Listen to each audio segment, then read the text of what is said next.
Hello and welcome back to my channel guys. कैसे हो आप सब और क्या हाल है आप सबका और क्या चल रहा है? तो हमेशा की तरह जो लोग मेरे चैनल पे नए आए हो वो लोग मेरे चैनल को सब्सक्राइब कर लो और बेल आइकन प्रेस कर लो ताकि आने वाली नई वीडियोस की नोटिफिकेशन आप लोगों को मिलती रहे। तो अभी मैं दिन में डाला था मैंने कि अभी मैं तो रिकॉर्ड तो कर रही हूँ बट पता नहीं आज पोस्ट कर पाऊँगी कि नहीं। तो आज का बता रही हूँ कि आज मैंने महको मारवी की स्टोरी डाली थी और अब जैनब और जेने की स्टोरी डाल रही हूँ। तो जहाँ तक आप लोगों को याद, तो यार मेरी ब्रीथिंग काफ़ी फास्ट हो रही है, बस एक प्रॉपर सांस ले लो ठीक हो जाती हूँ।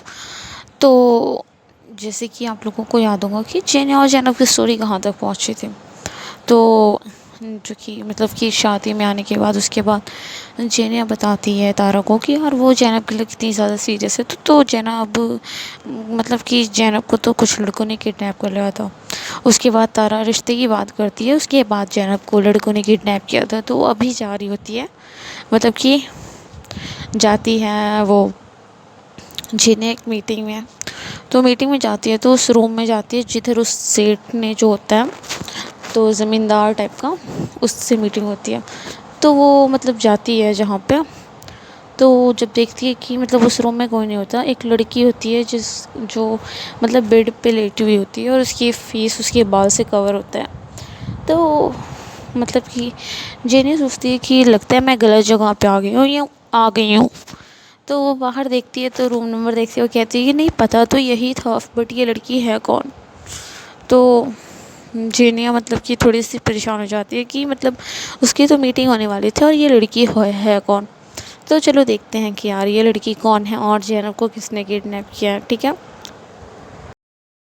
तो जेनिया फिर से रूम में जाती है और उस लड़की के पास जाती है तो उसका फेस पूरा बाल से कवर हुआ पड़ा था। तो उसके बाल को हटाती है और जैसे ही वो उसके बाल को हटाती है वो शॉक्ड हो जाती है। कि ब्लू जीन्स और रेड टॉप में और हल्के मेकअप के साथ जैनब वहाँ पे होती है। वो लड़की और कोई नहीं जैनब होती है। तो वो वो बहुत ज़्यादा अट्रैक्टिव लग रही होती है ऐसे लेटी हुई। बट यहाँ पे कि जेने हैरान होती है कि आखिर इस रूम में जैनब क्या कर रही है। तो वो जैनब को उठाती है, थपथपाती है गाल पे उसके, बट जैनब बेहोश होती है, उसे कोई होश नहीं होता।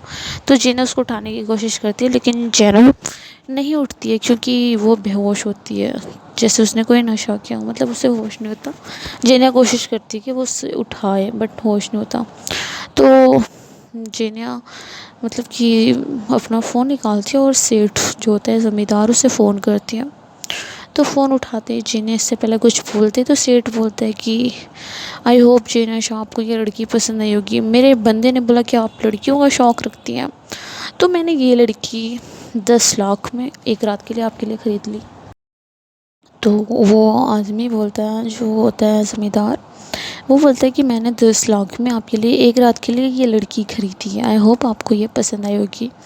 तो वो अपनी बड़ाई करते नहीं थकता है, उससे काफ़ी खुश हो रहे हो, उसे काफ़ी अपने किए पे प्राउड हो रहा होता है। बट वहीं दूसरी तरफ जेने गुस्से से उसका खून खौल रहा होता है। वो अपनी मुट्ठी भींचते हुए पूछती है कि इस लड़की की कीमत किसने लगाई, तुम्हें ये लड़की किसने बेची। तो सेठ हंसते हुए बोलता है कि और किसने बेची, इसके खुद के भाई ने बेची है, और कौन बेचेगा, मैंने खुद उसके भाई और भाभी से ख़रीदी है इसको। ऐसा बोलते हुए सेठ हंसने लगता है। तो जेनिया कि बोली कि आपने इस लड़की को कहाँ से उठाया। तो वो बोलता है कि आप बस स्टॉप से उठाया था। तो जेनिया कुछ नहीं बोलती और गुस्से से फ़ोन कट कर देती है, बहुत ज़्यादा गुस्से में होती है। वो अभी इस वक्त उस ज़मींदार को कुछ नहीं बोलती और बहुत ही ज़्यादा हद तक गुस्से में होती है। उसका गुस्सा कंट्रोल नहीं हो रहा होता है। तो वो जेनिया को वो जैनब को देखती है और उठाने की कोशिश करती है लेकिन जैनब को होश आ ही नहीं रहा होता है। तो जेनिया थोड़ी सी परेशान हो जाती है कि आखिर जैनब को होश क्यों नहीं आ रहा है। और वो बहुत ज़्यादा गुस्सा कर रही होती है, अपना फ़ोन भी पटक देती है बेड पे। तो फिर अपना फ़ोन उठाती है और वो जो स्विच ऑफ हो जाता है तो उसको ओपन करती है और जल्दी से अली को कॉल करती है। तो अली फ़ोन उठाता है, तो जेनी कहती है कि तेरी बहन सानिया कहाँ है। तो अली परेशान होते हुए पूछता है कि क्या हुआ जेना, तो उसके बारे में क्यों पूछ रही है। तो जेनिया बोलती कि उसकी जो दोस्त है ना जैनब, उस वो बस स्टॉप पे बेहोश हो गई थी, तो मैं उसे लेके हॉस्पिटल जा रही हूँ, तू सानिया को लेके हॉस्पिटल आ जा यार। इतना बोल के मतलब इतना बोलते हुए वो फ़ोन कट कर देती है और अपना हाथ से मतलब अपने बालों को भींच रही होती है। वो अपना गुस्सा बस कंट्रोल कर रही होती है, क्योंकि यार उसका गुस्सा ना कंट्रोल नहीं हो रहा होता है। उसका दिमाग इतना ज़्यादा ख़राब हुआ होता है कि मतलब उसे समझ में नहीं आ रहा था कि आखिर वो करे तो करे क्या। तो अली बोलता है कि ठीक है, तू उसको हॉस्पिटल लेके जा, मैं सानिया को लेके हॉस्पिटल आता हूँ, तू मुझे एड्रेस सेंड कर देना। तो ऐसा बोलते मतलब फ़ोन कट हो जाता है। तो जेनिया जैनब की तरफ देखती है जिसे होश नहीं आ रहा होता है। तो जेनिया बहुत ज़्यादा गुस्से में बहुत परेशान होती है इस हरकत से लोगों के। तो वो क्या करती है कि वो जैनब को ऐसा शोल्डर पे मतलब ऐसा गोद में उठाती है और होटल से बाहर लेके जाती है।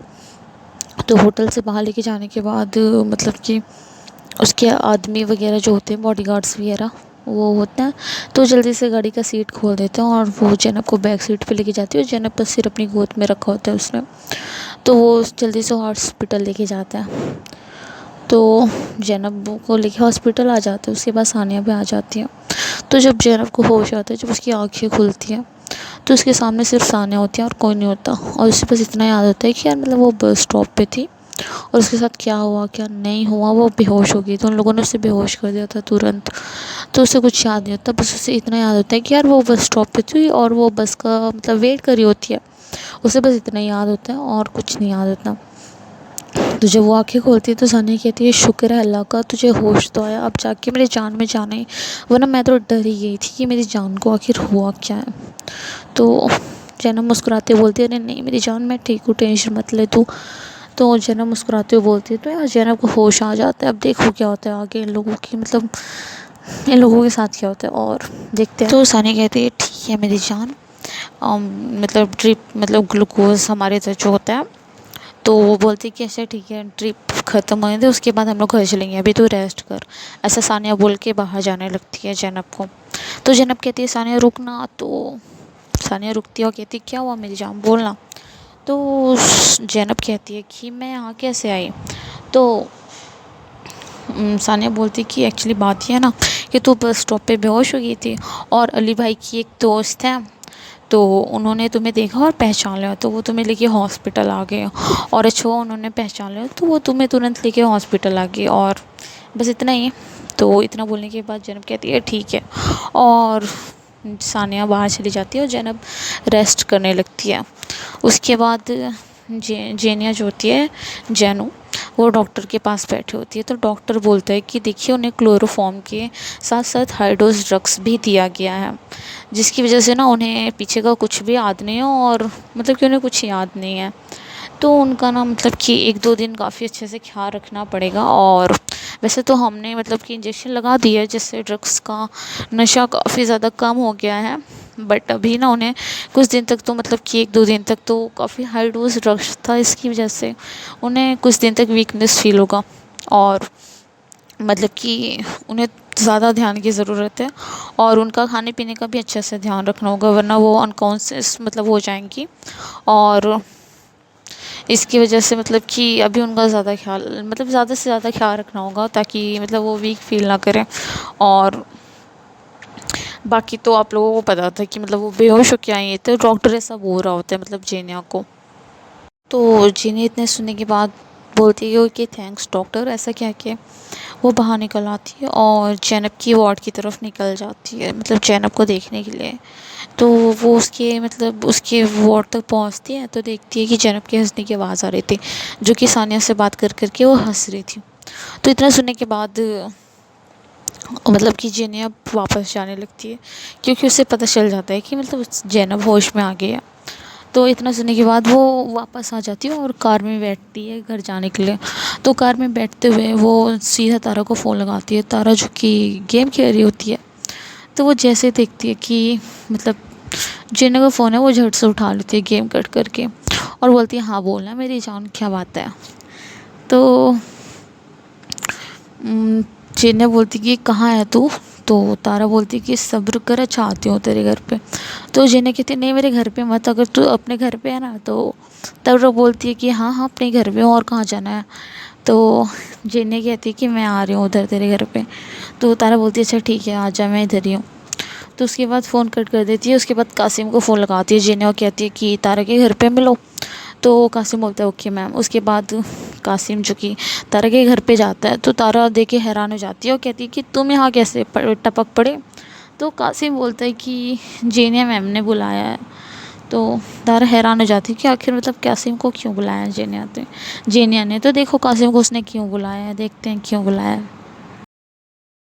तो मतलब कि क्या होता है कि जीनिया मतलब जैनब हॉस्पिटल से छूटने के बाद अपने घर पे आती है और वो अपने रूम में होती है।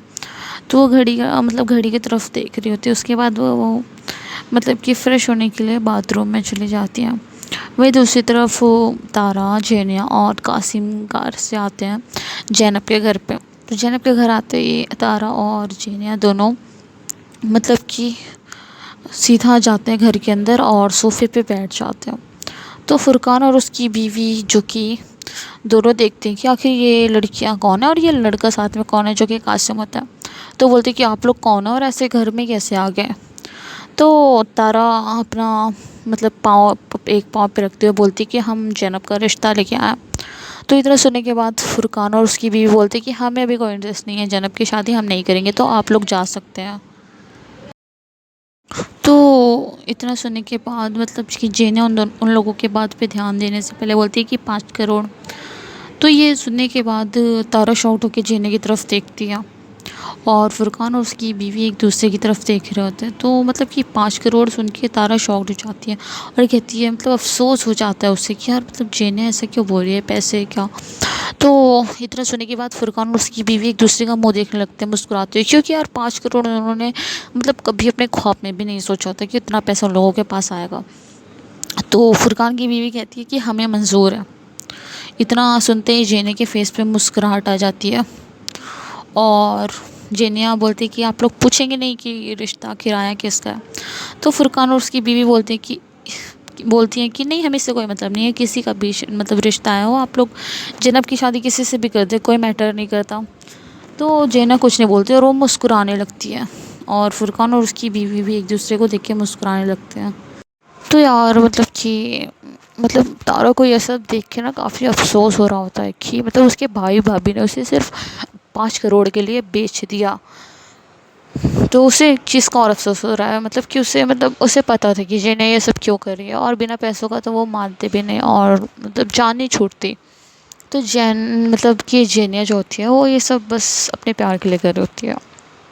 तो पता नहीं आगे देखो क्या होता है।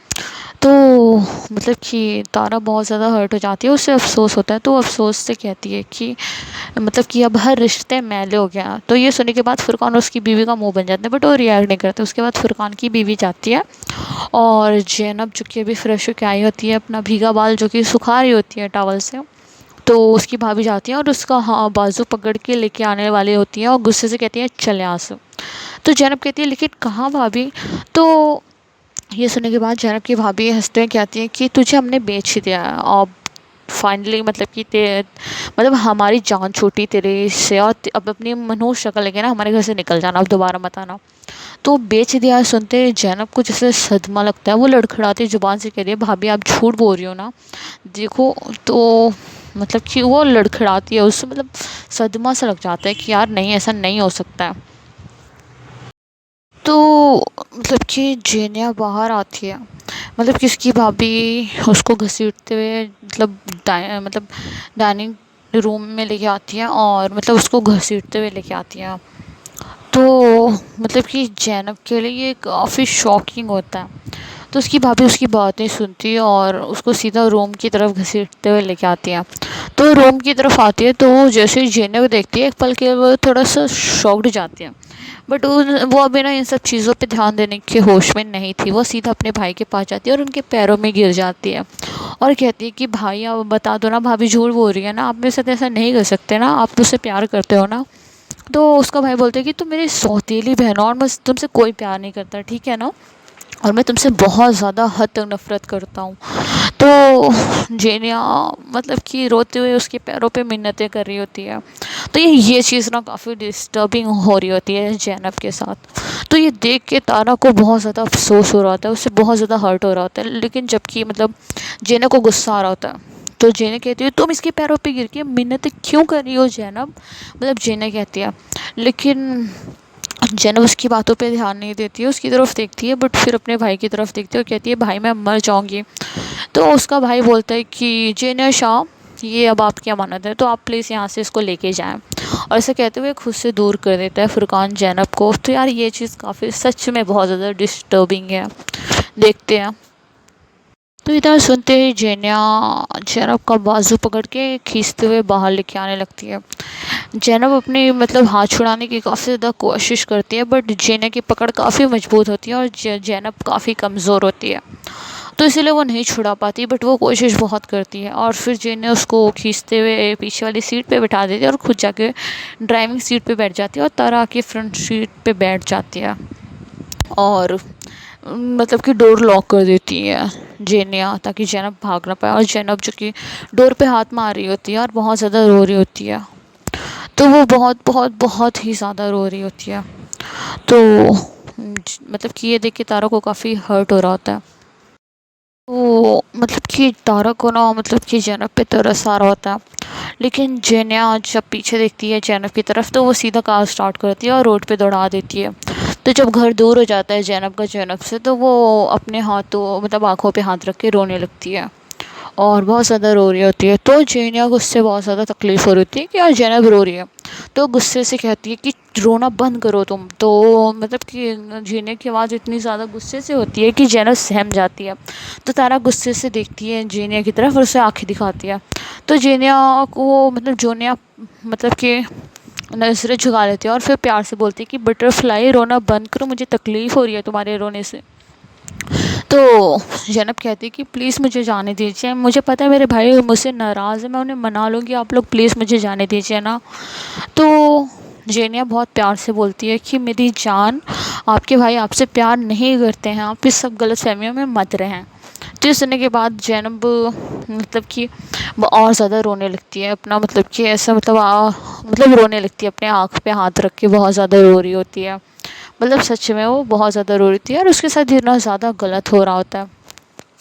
तो फिर जेनिया कार रुकती है और वो लोग मतलब अपने घर पे पहुंच जाते हैं, जहाँ पे मतलब कि जेनिया को ज़ैनब को रखना होता है, वो लोग वहाँ पे पहुंच जाते हैं। तो वो मतलब कि घर पे आ जाती है जेनिया लेके, तो उसको आके एक रूम में बंद कर देती है। और जेनिया मतलब जेना बार बार नॉक कर रही होती है दरवाज़ा, लेकिन जब कोई दरवाज़ा नहीं खोलता तो यार थक हार के वो ज़मीन पे बैठ के रोने लगती है बहुत ज़्यादा। तो उसके साथ तो यार ये सब चीज़ें बहुत गलत हो रही होती है। तो जेनिया मतलब कि कासिम को फ़ोन करती है और कहती है अड्डे पे आ जाओ और दो भरोसेमंद आदमी लेके आ जाओ, पहरा लगाना है। तो जिम्मेदारी देनी है कि मतलब पहरा देना है। तो इतना सुनने के बाद वो फ़ोन कट कर देती है और कासिम समझ जाते हैं क्या करना है। उसके बाद तारा बोलती है कि अब क्या करना है। तो जेने कहती है फ़िलहाल तो 2 दिन के लिए मैं दुबई जा रही हूँ, उसके बाद आके बताती हूँ क्या करना है क्या नहीं करना, और प्लीज़ तारा तू इधर का चक्कर लगाते रहना, ठीक है। तो तारा कहती है हाँ मिर्जा तू टेंशन मत ले, मैं इधर का चक्कर लगाती रहूँगी। तो देखते हैं।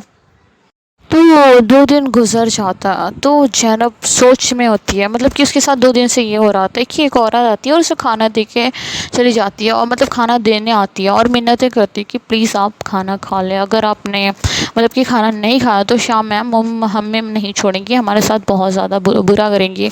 मतलब कि वो मिन्नतें करती है कि बहुत ज़्यादा रिक्वेस्ट करती है ज़ैनब से खाना खाने के लिए। तो ज़ैनब उस औरत पे तरस खा के मतलब उसका करके वो खाना खा लेती है ताकि उसके साथ कुछ गलत ना हो, क्योंकि ज़ैनब सच में बहुत अच्छी लड़की होती है दिल की। तो वो सोचती है कि यार मेरे साथ तो गलत हो ही रहा है, कम से कम मेरा खाना खाने की वजह से उस औरत के साथ गलत ना हो। लेकिन ज़ैनब ना शाह जी मतलब कि जो मैम का बोलती है वो औरत, तो ज़ैनब ये सोच के सहम जाती है कि जब मतलब कि वो इतना ज़्यादा बुरी है, तो ज़ैनब ये सोच के डर जाती है कि मतलब वो आएगी तो मेरे साथ क्या करेगी, ये सोच के ना मतलब उसकी रूह काँप जाती है और वो बहुत ज़्यादा डर जाती है। तो यार आगे देखो स्टोरी में क्या होता है, मतलब कि बहुत ही प्यारी स्टोरी लग रही है। तो मिलते हैं नेक्स्ट वीडियो में, जो कि कल मैं पोस्ट कर दूँगी, आज वीडियो में पोस्ट कर दे रही हूँ। तो वीडियो पसंद है तो यार वीडियो को लाइक करना, शेयर करना और कमेंट करना, और मेरे प्यारे से चैनल को अपने प्यारे प्यारे हाथों से सब्सक्राइब कर देना। तो मिलते हैं नेक्स्ट वीडियो में, जो कि कल मैं डाल दूँगी एक एक पार्ट। मैंने कहा था यार, बट क्या बोलूँ, मैं बहुत आलसी हूँ, मैं कोशिश करती हूँ क्या करूँ, बट ठीक है जैसे कि मतलब मैं कोशिश करूँगी यार मैं पोस्ट कर दिया करूँ आप लोगों के लिए। तो मिलते हैं नेक्स्ट वीडियो में, जो कि आ जाएगा बहुत बहुत बहुत ही जल्दी आ जाएगा यार, बहुत ही जल्दी आ जाएगा। तो मिलते हैं, थैंक्स फॉर वॉचिंग। ऐसे मेरी वीडियोस को प्यार देते रहना। और महक और मारवी की स्टोरी भी आ गई है, तो यार रोज़ मैं क्या करूँगी, मैं एक एक पार्ट डाल दिया करूँगी रोज़, ताकि आप लोग भी को भी अच्छा लगे और मुझे भी अच्छा लगे। तो बट आप लोगों को कोशिश करनी है कि आप लोग मेरे दोनों वीडियोस पे ऐसे ही प्यार देना यार, बराबर का। ऐसा नहीं हो कि मतलब जब आप लोग वीडियोस पे प्यार नहीं देते यार, तो फिर मुझे अच्छा नहीं लगता, फिर वीडियो डालने का कोई मतलब ही नहीं बनता। तो मैं ऐसे ही डाल दूँगी। फिर मिलते हैं नेक्स्ट वीडियो में। Thanks for watching.